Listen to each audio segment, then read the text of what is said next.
Today is Wednesday, the 14th of October, and it is a Rogation Day, wherein we are giving thanks and praying for the fruits of the earth and those who labor. It's also, if you haven't done the readings yet, you won't understand this reflection. So please be sure it's Psalm 1 is the psalm that we are using today. And the first reading is from Galatians Chapter 5, reading from verse 16 to 25. And our gospel for this morning is Luke 11, verses 42 to 46.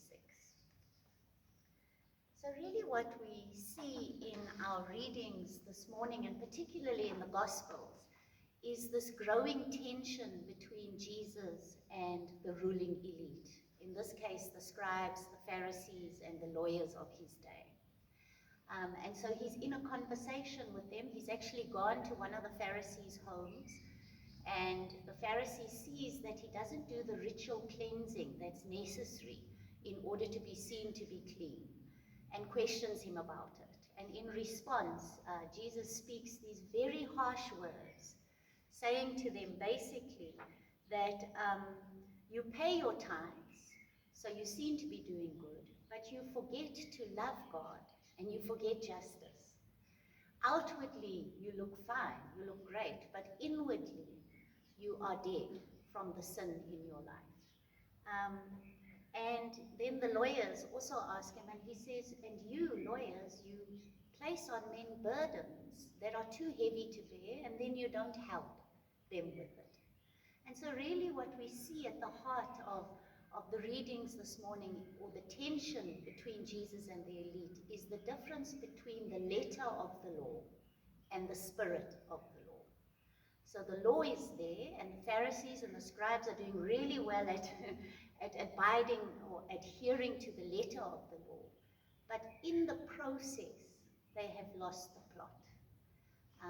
And this is why we say the dual commandment of love is the fulfillment of all the law and the prophets.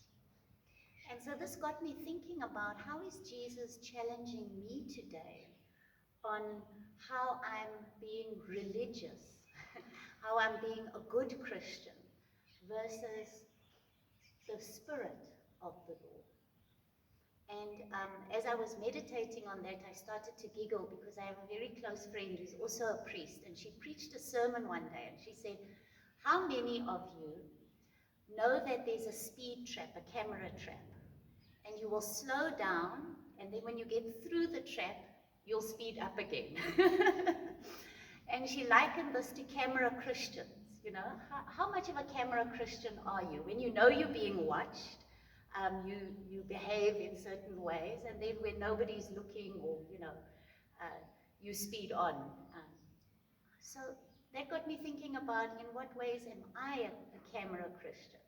What are things that I would never do if my collar was on, or if I knew that people knew I was a priest, versus what I'll do, just what I feel comfortable doing.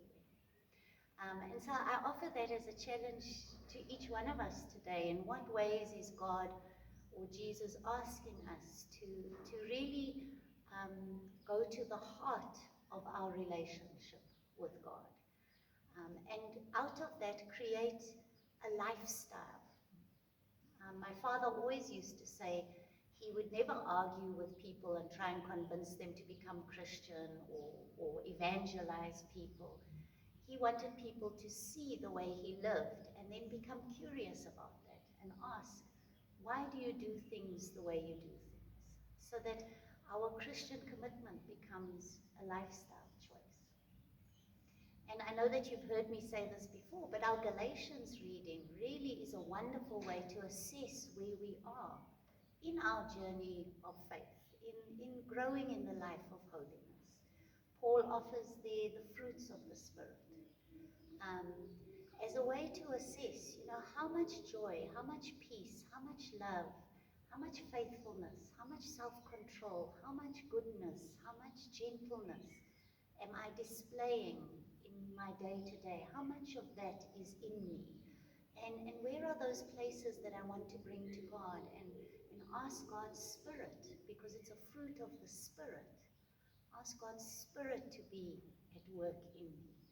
Because as we all know, it's by grace that any of these transformations happen. And so I think Paul gives us that encouragement this morning. And our psalm this morning gives us some practical advice of how to do that.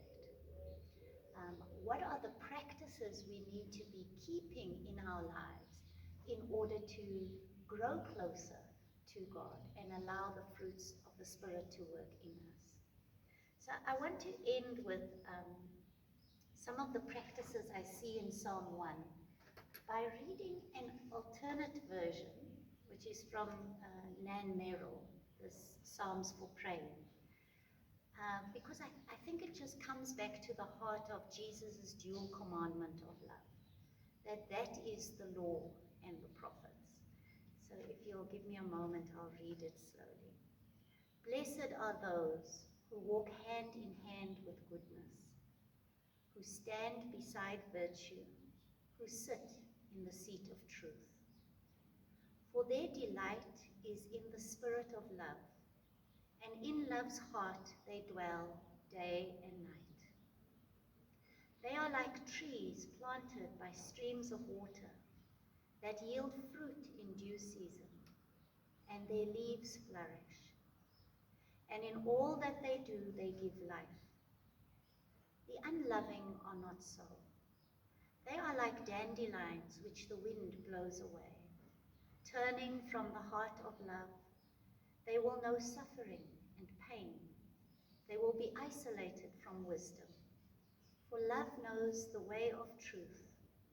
The way of ignorance will perish. In the name of Christ.